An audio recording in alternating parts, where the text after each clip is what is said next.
6:30 बजे तक सोते हैं तो संशय है आपके ब्रह्मचर्य नहीं रह सकते। ब्रह्मचर्य जो शास्त्र और शास्त्रवेत्ता महापुरुषों ने अनुभव किया, 4 से और 6 बजे के बीच में जो शयन करता है ब्रह्मचारी हो ही नहीं सकता, ब्रह्मचर्य रह ही नहीं सकता। जैसे छेड़ना मत, जैसे लोग कहते ना मैं बहुत परेशान हूँ, कुछ करता नहीं, ऐसा हो जाता है वैसा हो जाता है। तो आपको हम बता रहे रक्त का स्वभाव है, जैसे ऐसे जैसे कट जाए ना तो उसका स्वभाव थोड़ी देर में गाढ़ा होने की कोशिश करेगा। तो इसकी आखिरी परिणति है वो वीर, उसका स्वभाव नहीं है बहना, उसका स्वभाव ऐसा है। सोचो रक्त की आखिरी परिणति वो है वीर, और आप क्या कर रहे हैं रोज कई बार, आपका परिणाम क्या होगा?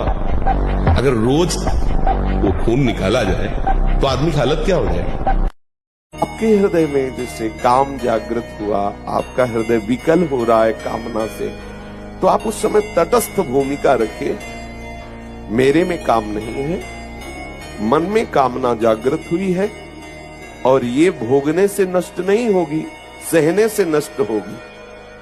अगर आपने कहीं गलती कर दी और ऐसी धारणा कर दी कि बहुत जल रहा हूं, यदि किसी क्रिया के द्वारा ये वेग शांत हो जाए तो फिर भजन बढ़िया होगा।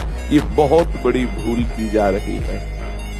पार्थ, ये बात ध्यान से सुनो और समझो। चंचल मन को मनमानी न करने दो पार्थ, उसे रोको और उसे अपने आत्मा का अधीन बनाओ।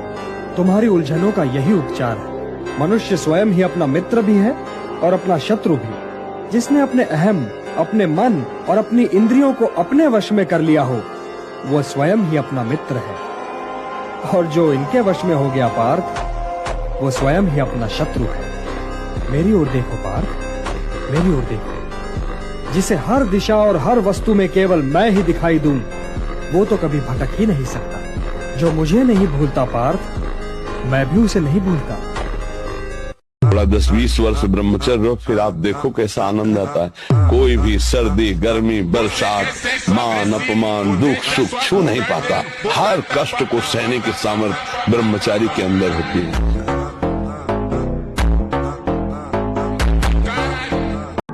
आप अपने क्रम को रोकिए। एकांत आपका बहुत पवित्र होना चाहिए, ध्यान दीजिए। ऐसा मत समझो कि कोई डांट नहीं रहा, कोई देख नहीं, सब देख रहे हैं, देखने वाले देख रहे, पर वो इसलिए नहीं बोल रहे कि जब तक आप छोड़ने की चेष्टा नहीं करोगे चुप रहेंगे। भगवान देख रहे हो क्या बोल रहे हैं आप, वो बोल रहे मान रहे हो क्या? तो जब रोगे, चिल्लाओगे, पिटोगे, जब फिर अपने आप तुम्हें समझ में आएगा कि आज्ञा पालन करना ही अनिवार्य है। मन को मार करके शास्त्र और सदगुरुदेव की आज्ञा में जिसने जीवन बलिदान कर दिया, जीवित मर जाए उलट आंख में समाये, कोई खिलवाड़ समझते हैं परमात्मा का? नेगेटिव रोल करना है, हमारा पॉजिटिव जीवन है।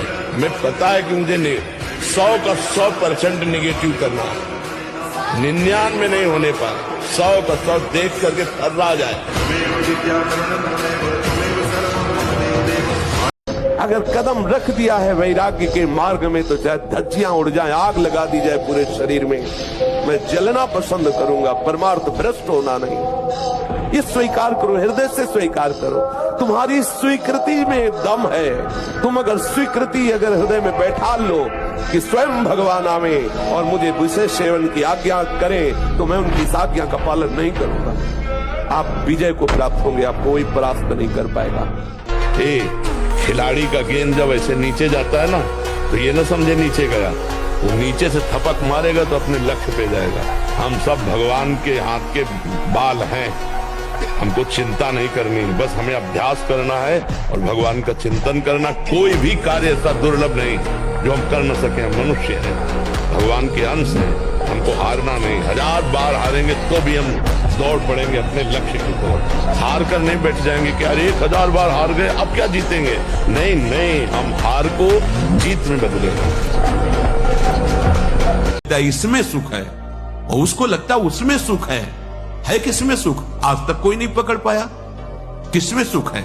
हमें लगता है इस शरीर में सुख है, वो शरीर वाला विपरीत शरीर को सोचता है इसमें सुख है, वो तीसरे को सोच रहा है। केवल सोच ही तो है, सुख कहां है? जिसको हम प्राप्त करके सुखी होना चाहते हैं तो वो तो बड़ा सुखमय होना चाहिए, लेकिन वो किसी और को प्राप्त करना चाहता है। ये भ्रम तुम समझ नहीं पा रहे, ये चालबाजी नहीं समझ पा रहे माया की। समझो, बहुत सुंदर सुंदर शरीरों को तुमने भोगा है। आप थोड़ा विचार कीजिए कि कुछ होता तो आपके हाथ लगता ना। ये जो तात्कालिक सुख लगता है, ये भ्रम के कारण लगता है। बहादुर आदमी चोट लगने पर और खूंखार होता है। कायर आदमी एक बूंद खून देखेगा दैया रे भाग गए। तो ये कायरों का मार्ग थोड़ी है, सूरवीरों का मार्ग है। अगर कहीं भी हम झुकते हैं तो हम सावधान होते हैं। ये कौन सी ऐसी वृत्ति है जो मुझे रौंद दिया, गिरा दिया। सूक्ष्मता से उस वृत्ति को पकड़ा और कस दिया। डरो मत, घबराओ मत, गिर जाना भी यहाँ दौड़ना है। अगर गिर भी गए तो अनुभव करो कहां से फिसले, वहां से आप सावधान हो। ये ऐसा खेल नहीं है कि आप निराश हो जाएं, आप परास्त हो जाएं। अगर आप शुद्ध ब्रह्मचर्य रहना चाहते, स्वप्न दोष से निपटना चाहते, तत्काल व्यायाम कीजिए। 30 मिनट कम से कम। दंड है, बैठक है, और भी आसन है, योगियों ने बताए हैं। और फिर 20 मिनट कम से कम प्राणायाम कीजिए, कपालभाति, अनुलोम विलोम आदि जो भी आप सीख पाए। और इसके बाद 30 मिनट तक कोई खान पान न कीजिए। प्राणायाम व्यायाम के 30। भगवान ने कहा तुम्हें वैर करना है हमसे, बिल्कुल ऐसे शत्रुवत, तो उनका मरते दम तक कभी प्यार नहीं दिखाऊंगा। तो अंतिम समय रावण क्या बोल रहा है जानते हो? कहां राम रन हतो पचारी। जब अंतिम हो रहा है तो क्या शब्द निकला था? हा राम कह के नहीं, कहां राम, बोल वो भी रहा है राम, कहां राम रन हतो पचारी। क्योंकि भगवान का वचन उनका जीवन है। वो ऐसे पार्षद नहीं, भगवान के हुक्म पर वो भगवान को भी। अब देख लो, उनकी बात छोड़ो, भीष्म पितामह जी महाभागवत है। महाभागवत श्री कृष्ण को प्राणों से भी अधिक प्यार करने वाले। और जब युद्ध पक्ष में अर्जुन इधर और भगवान के विपक्ष में भीष्म जी, तो बाण भगवान के भी मारते कि नहीं मारते? ये हैं पक्के पार्षद। जो निजी पार्षद होता है तो ये निजी पार्षद है। तो हनुमान जी को कोई जीव गिरा सकता है? कोई जीव गिरा सकता? साक्षात रुद्र हैं।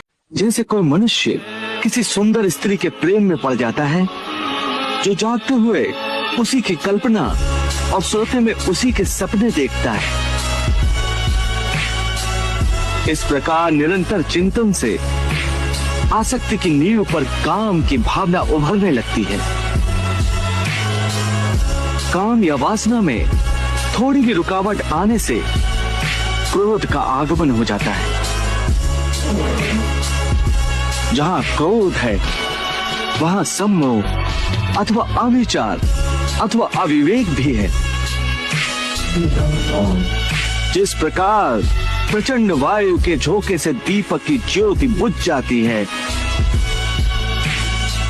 उसी प्रकार काम जनित अविवेक की आंधी से मनुष्य की स्मृति नष्ट हो जाती है।